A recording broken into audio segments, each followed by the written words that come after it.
New generation gaya tu wujud ke?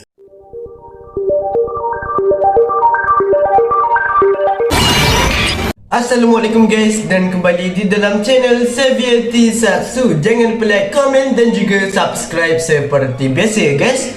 Okey, jadinya di dalam video ini aku akan memberikan luahan dan juga pendapat aku sahaja. Dan sejujurnya aku pun tak macam ragu-ragu lagi lah untuk membuat video yang sebegini, disebabkan secara tiba-tiba kita sudah ditunjukkan trademark terbaru daripada Subaraya, iaitu Ultraman baru selepas series Ultraman Deca ini adalah Ultraman Blazer. Jadi ni aku tengok kebanyakan YouTuber yang sangat terkenal, kawan aku sendiri dan juga kebanyakan fanpage juga tokusatsu lah kan, membahas dan juga memposting benda ini, iaitu trademark terbaru daripada Subaraya. Jadi ni aku rasa mungkin benda ini boleh terpercaya ke?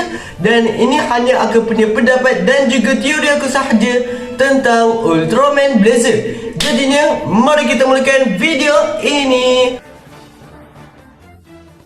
Nama Ultraman Blazer ya, adakah korang rasa pelik tak kalau nama ini digunakan kat series Ultraman? Untuk pendapat aku sendiri pun macam pelik disebabkan bagi aku nama Ultraman Blazer ni macam tak berapa kena sangat digunakan kat series Ultraman. Kalau nama ini digunakan kat series Kamen Rider, bagi aku lebih lumayan okey, tapi kita pun tak pasti lagi kenapa Subaraya menamakan Ultraman yang baru ini adalah Ultraman Blazer. Okey, jadi ni teori aku tentang Ultraman Blazer ini. Bagi aku kalau dari segi namanya adalah Ultraman Blazer, Ultraman Blazer ya mesti akan menggunakan elemen api sebagai kekuatan utama dia. Ialah dari segi namanya Blazer, Blaze yang lebih mengarah kepada api ya guys. Dan adakah untuk tema daripada Ultraman Blazer ini akan menggunakan kekuatan elemen? Maksudnya di sini adalah bukanlah sekadar api sahaja,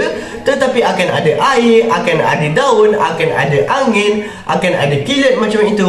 Mungkin sahaja ya guys, ini hanya teori aku sahaja tentang Ultraman Blazer. Dan adakah aku macam suka kalau Ultraman Blazer akan menggunakan tema ini? Untuk pendapat aku sendiri okey sahajalah, walaupun ada Ultraman yang sudah menggunakan kekuatan atau tema macam ini. Contohnya macam Ultraman Ginga, Ultraman Rosso, Ultraman Blue juga. Bagi aku kalau tema ini digunakan semula ya kita terima sahajalah ya.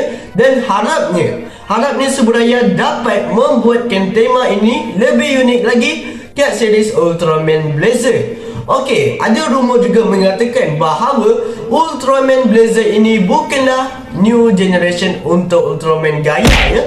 Adakah memang sebetulnya sebegitu? Okey, yang ni hanya rumor rumor. Jadinya korang jangan percaya 100%. Yup, 100% ya guys. Jadinya untuk pendapat aku sendirilah ya, kalau memang sebetulnya Ultraman Blazer bukanlah new generation untuk Ultraman Gaya, ya aku terima sahajalah ya. Dan aku pun rasa kalau new generation ini patutnya berhenti saja kat series Ultraman Deca ya. Tak payahlah membuat lagi new generation yang baru-baru ke apalah kan, Gaya lah, Cosmos lah, Nexus lah. Dan aku tengok juga kebanyakan komen daripada netizen ya guys, yang mengatakan yang mereka macam kecewa disebabkan mereka tidak dapat melihat versi TDG di era Rewa ini. Tapi kalau memang sebetulnya Ultraman Blazer ini pun adalah new generation untuk Ultraman Gaya, macam mana? Bagi aku sangat kena kalau Ultraman Blazer itu adalah new generation untuk Ultraman Gaya,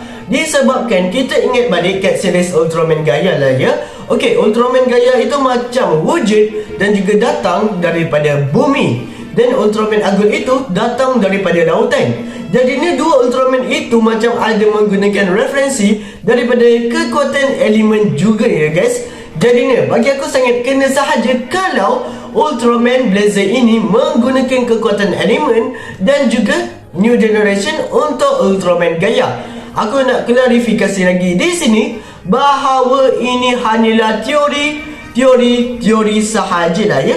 Jadi ni kita pun tak pasti lagi macam mana dari segi design Ultraman Ultraman Blazer ini dan macam mana dari segi perjalanan cerita dia. Adakah Ultraman Blazer ini akan ada pasukan yang sama macam kat series Ultraman Trigger atau kat series Ultraman Deka ya guys? Kita nantikan sahaja. Dan ada juga ya rumor mengatakan bahawa main karakter daripada Ultraman Geyser pula, tapi Ultraman Blazer ini akan sama macam karakter daripada Ultraman Agul. Aku pun sebenarnya tak berapa percaya sangat benda ini. Disebabkan apa? Okey, kalau kita nak dapatkan lagi karakter macam kat Ultraman Agul itu susah untuk era zaman sekarang. Disebabkan Subraya terlalu macam tekankan sangat watak itu haruslah terlalu baik sangat dan mahu menyelamatkan dunia. Mereka punya perangai macam budak-budak juga. Itu yang membuatkan kanak-kanak yang suka